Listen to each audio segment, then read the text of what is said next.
I'm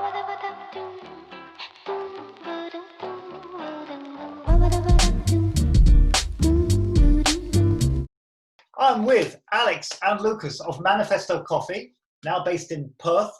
And this is coffee number 3, which is from Timor, and it's called Eratoi.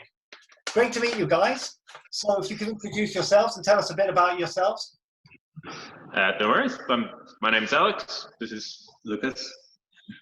We are Manifesto Coffee. My background in coffee goes back almost 15 years now, I think. When I was starting to just kind of get obsessed with coffee, my dream was to work in a coffee shop, and I just bought a home espresso machine and started learning it from that. Eventually got a job for Mecca Espresso in Sydney, and that kind of consumed me. Discovered the world of specialty coffee through that, really.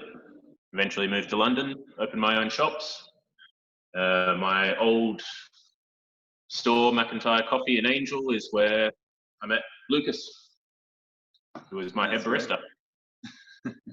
When was Manifesto born? What year? So Manifesto was formed this year.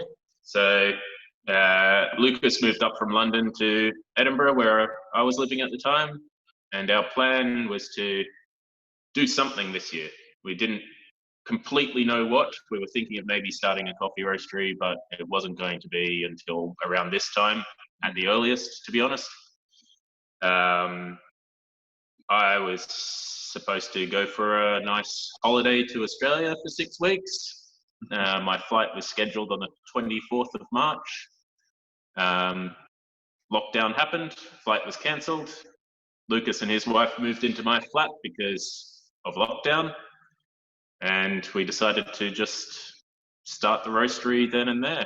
So tell us about how you found this coffee, your journey to discovering this coffee, and what you like about it, and just the story behind it. We discovered the importer of that coffee, Cask Organics, online, and we chatted with them. We thought that they're focused on coffee from East Timor. I guess we're kind of, we roast the coffee that we want to drink, and so we hadn't tasted a coffee from East Timor before, so we were definitely intrigued by it. And this has been the case of a lot of coffees that we've tried as well. And we get samples in, we taste it, and in the end, we don't decide we want to sell it. But this, when we first tried it, it was a real surprise. We were expecting something more along the lines of what you'd expect from an Indonesian coffee, but what really struck us when we tasted this was the fruit, the sweetness of it, the juiciness of it, and yeah, we had to have it. It was really nice. And then the folks at Cask Organics, they were just so nice to deal with. Like any information we wanted on the coffee, they were more than happy to provide, telling us how much the farmers are paid for it. They even took some of our roast of it back to origin, and the farmers themselves got to try it, which was quite really nice. Yeah. But yeah, it was just an exciting, interesting coffee for us. I love that the farmers got to try it. I did see a video recently where where the farmers get to try the beans that they harvest, but it's a rare thing, and it really blew their minds to taste it brewed right, sort of light roasted properly and everything. It was really it's quite an unusual thing. Often they don't really get to taste what they produce at all, let alone how it's roasted on this side of the world for the people that we roast for. So yeah, it was really exciting. Well, I wanted to ask about the philosophy behind your coffees generally, because you did say you've mentioned that that you roast for the sugars, not acidity, and I wanted you to just elaborate what you mean about that and where your sensibilities in coffee comes from. We see it's a bit like a seesaw when you're thinking about roasting coffee. You've got the light roast at one end, like the extreme light roast at one end, and you've got the darker roast at the other end. For us, neither of which are particularly appealing. Some of those light roasts that you get, they take it a bit too far, and they end up just tasting grassy or like sucking on lemons, or in the case of Brazil's, just nuts and nothing else. And we don't find it particularly pleasant when you're drinking a coffee and it's just an acid bomb. It's horrible. So we really wanted to bring out the sugars in the coffee and the sweetness and the juiciness of it. We don't want those sort of lip puckering, unpleasant kind of experiences. We kind of feel like, well, I think what Alex is building up to here is balance is really important in the coffee that we drink and try to produce. We want it to be an overall pleasant experience. We think that a little bit of acidity and a little bit of bitterness, they all kind of have to coexist in a cup, as well as sweetness. It's all a bit, yeah, I'd say finding the perfect balance. the sweet spot of it all. Yes. Rather than highlighting a single thing. What's that design of the diagram where you have like almost like a spider web for your flavor? Yeah. Are you looking for an almost perfect circle on that design where it's a little bit? Yeah. I think Timor is a very new origin. It's sort of new frontier specialty coffee. So is there any more information you could tell us about Timor and what's going on there? I think what's kind of exciting about it is it is a new frontier for specialty coffee, but it's so many people within East Timor are reliant on coffee for their income. It's just a fairly recent thing that there's been any sort of push and focus on the specialty end of the market. So it's got a strong, long established history of coffee, but it hasn't been explored to its full potential until quite recently. And it's still only starting.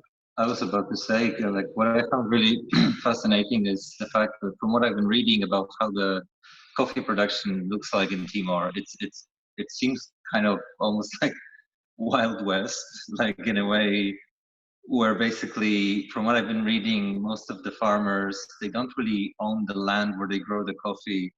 It's more of the coffee sort of just grows there, and they kind of tend to it, and it just kind of makes me feel like if with such an unusual approach they can produce such excellent coffee, then as the years go by and the industry kind of, well, not the industry, but like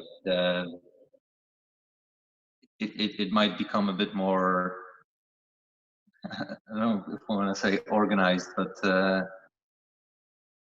it just feels like it's a great potential for the coffee from there to become like a really interesting, unique origin that produces excellent coffee, which is already happening.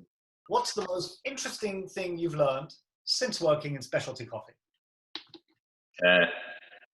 For me, it's just,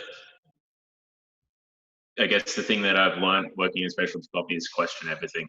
Like, everything changes so quickly in specialty coffee.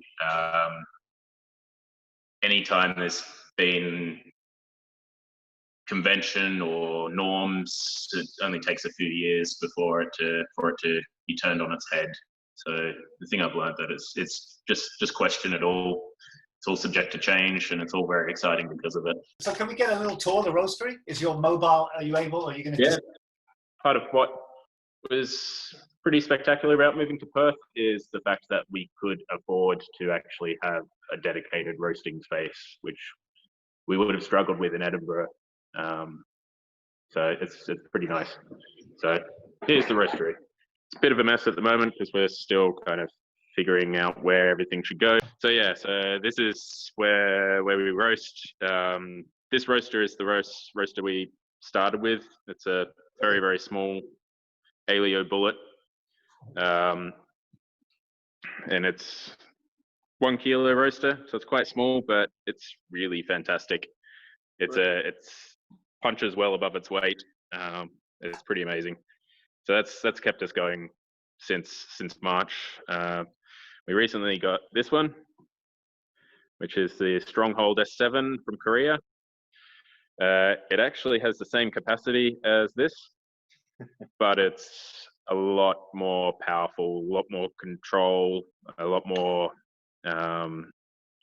You've got a lot more control over automating the process and doing back-to-back roasts. So even though it's got the same capacity as the previous one, we'll be able to scale up quite a lot using this one. Stronghold also do an 8 kilo version of this. So when we scale up properly, we'll be within the ecosystem of that one. We want to try and stick with using electricity as a power source rather than gas, which is, as you know, a bit more conventional. We want to try and have stick with renewable energy for as much as we can. We think it's the future. I think gas is gonna. I think people are going to have to start looking at not using gas in the future. So we just want to make the right choice, I guess. So yeah, this is where we bag up our coffee. So still in the middle of production. Just got to grind some beans and put some labels on things. We've got a bit of storage. We've got our sealing machine and all our coffee. Got a whole lot more coming soon. But yeah.